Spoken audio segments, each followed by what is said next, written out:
pemirsa, sebelum saya menyampaikan firman Tuhan untuk saudara-saudara sekalian, saya ingin mengajak saudara sekalian untuk menyanyikan sebuah pujian yang mengajak kita semua untuk memuji dan menyembah Tuhan lebih bersungguh-sungguh, memuji dan menyembah Tuhan.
Salam saudara pemirsa, selamat berjumpa kembali dengan kami dalam program Berita Pengharapan. Saudara pemirsa, hari ini saya ingin ingatkan kita semua bahwa Shalom dan damai sejahtera itu tidak bisa bersahabat dengan iri hati, dengki, dan cemburu. Dia tidak bisa bersahabat dengan akar pahit, luka batin, dan dendam. Perhatikan itu baik-baik, nanti itu yang akan saya sampaikan pada saudara-saudara sekalian. Mari kita berdoa sebelum kita lebih jauh mendengarkan firman Tuhan ini. Bapa, dalam nama Yesus, terima kasih banyak Tuhan untuk kebenaran firman Tuhan yang kami dengar sebentar. Berkati kami semua dengan firman Tuhan ini, supaya kami mengerti, dan Roh Kudus tolong kami semua supaya kami dapat melaksanakan firman Tuhan yang kami dengar. Dalam nama Yesus, haleluya, amin. Saudara pemirsa, mari kita membaca Alkitab kita dari Perjanjian Lama. Perjanjian Lama, kitab Amsal pasal 17, Amsal pasal 16, ayat yang ke-7. Amsal 16 ayat 7, demikian bunyi firman Tuhan. Jikalau Tuhan berkenan kepada jalan seseorang, maka musuh orang itu pun didamaikannya dengan dia. Amin. Tadi saya sudah mulai dengan mengatakan bahwa akar pahit, luka batin, dan dendam, iri hati, dengki, dan cemburu tidak bisa bersahabat dengan Shalom, damai sejahtera. Bagaimana kita bisa hidup dalam damai sejahtera kalau kita masih iri hati, dengki, dan cemburu kepada orang lain? Tidak bisa. Kita bilang itu kan normal. Kalau kita disakiti, kita kan akan membenci orang itu.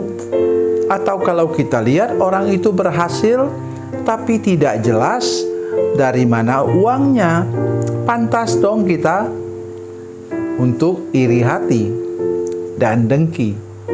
Tidak, saudara sekalian. Apapun alasannya, kita tidak boleh iri hati, dengki, dan cemburu kepada orang. Tapi cemburu kan tanda cinta. Sebentar selesai program ini, silakan sudah baca dalam pasal 1 Korintus pasal 13. Di sana dikatakan dengan jelas bahwa kasih yang benar itu tidak cemburu. Nah, kasih dalam 1 Korintus 13 itu ialah selalu dikatakan agape, agape, agape. Oleh karena itu, saya mengajak kita semua sekarang jangan berdalih terhadap firman Tuhan. Berikutnya lagi ialah akar pahit, luka batin, dan dendam. Saudara, kita mengatakan, iya, saya sudah disakiti. Saya sudah menderita karena disakiti oleh dia. Ya, hati saya terluka. Saya tidak bisa move on. Oleh karena begitu dalam luka di hati saya karena perlakuan orang itu. Alkitab katakan apa? Kita harus mengampuni 7 kali 70 kali. Artinya apa? Itu kalau tidak salah saya, 7 kali 70 itu sama dengan 490. Sedangkan 1 tahun itu sama dengan berapa? 365 hari. Artinya orang itu bikin salah kepada kita lebih dari 1 kali 1 hari. Siapa itu? Anggota keluarga kita. Ya, teman sekerja di kantor. Itulah. Mari kita sadari sungguh-sungguh hal itu. Supaya jangan kita kemudian memaafkan diri sendiri untuk sesuatu yang tidak betul. Nah, kemudian sekarang mari kita lihat bagaimana jalan keluarnya. 3 kali setidak-tidaknya kita mendengar Allah Bapa di surga mengatakan dia berkenan kepada Yesus, itu berkenan kepada Tuhan Allah Bapa di surga. Pertama, ketika Yesus lahir, para malaikat menyanyi. Nyanyi bagaimana? Kemuliaan bagi Allah di tempat yang maha tinggi dan damai sejahtera di bumi di antara manusia yang bagaimana? Yang berkenan kepadanya. Kepadanya siapa? Kepada Allah Bapa di surga. Kemudian ketika Yesus dibaptis, lagi Allah Bapa di surga ngomong atau berfirman dari atas, dia katakan, inilah anak yang kukasihi, kepadanya lah aku berkenan. Dan yang ketiga ialah ketika dalam Yohanes pasal 12, Tuhan Yesus berhadapan dengan orang-orang Yunani, katanya mencari dia. Dan kemudian dia tahu itu sudah menjelang kayu salib. Dalam ayat 32 dikatakan, ketika aku ditinggikan, aku akan menarik orang datang kepadaku. Itu yang ditinggikan itu dia disalib. Dan apa katanya? Allah Bapa di surga bicara dalam bentuk bunyi guntur, didengar oleh semua orang, dan katanya kemudian bahwa Allah Bapa di surga mengatakan, inilah anakku yang kepadanya aku berkenan, dengarkanlah akan dia. Jadi kalau kita mau berkenan kepada Tuhan, tidak ada jalan lain, yaitu bertobat, buka hati terima Yesus yang berkenan kepada Allah tadi, dan kemudian kita dilepaskan dari kutuk. Dari kutuk apa? Tadi iri hati, dengki, dan cemburu. Kutuk apa? Akar pahit, luka batin, dan dendam. Dan kemudian itu bisa diangkat oleh Tuhan, dan terjadilah ayat ini.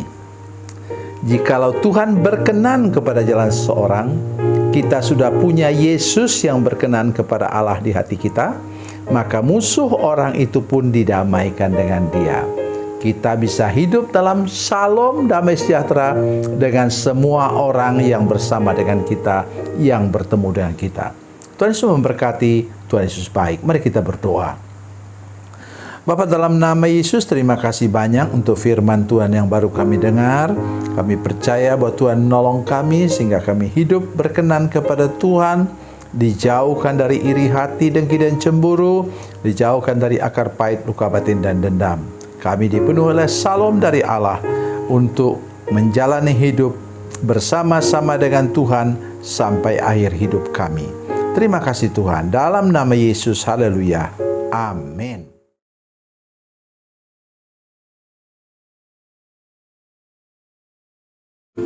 Salam saudara pemirsa, mengakhiri program ini saya mohon kepada saudara-saudara pemirsa sekalian untuk bila saudara menyaksikan program ini melalui channel YouTube, maka tekan subscribe dan bunyikan lonceng.